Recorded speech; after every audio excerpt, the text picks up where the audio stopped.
So, Andrew Boyd here. Today's question, are you a pessimist or are you an optimist? In trying to distinguish between optimists and pessimists, we often say that there's two kinds of people, those who see the glass as half empty and those who see the glass as half full. How can two people see that glass in such different ways? Well, because they're not just seeing it that way, they're making it that way. Pessimism, argues radical historian Howard Zinn, is a self-fulfilling prophecy. It reproduces itself by crippling our willingness to act. Does this make pessimism wrong? Not really. After all, optimism is also a self-fulfilling prophecy. What I hope for is more hope, says James Richardson. Hope, says Jim Wallace, is believing in spite of the evidence and then watching the evidence change. So really, the question isn't which view, optimism or pessimism, is more true, but which self-fulfilling prophecy do you want to sign up for? The one where the world gets worse and confirms your worst expectations of it, and you get the thin satisfaction of being able to say, I told you so?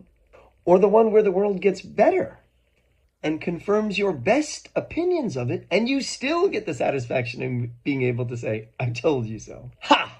If only it were so simple. Because, of course, the world doesn't always get better. In fact, given climate change, it's definitely going to get worse. So if I told you so is what you're in it for, pessimism is definitely the way to go.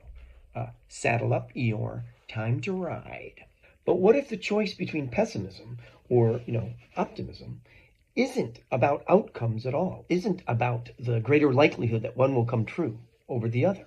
Yeah, what if optimism is an ethic and an attitude and not a belief, as progressive blogger Josh Marshall, and I'm a huge fan, said the morning of Trump's election very memorably for me. For Marshall, being optimistic in the face of adversity is a choice, an ethical choice that requires spiritual effort and a mustering of will.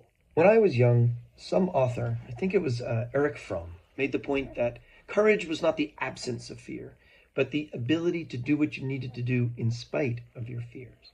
I soon learned this was a cliche, but I didn't care because it was a cliche that, made my life better.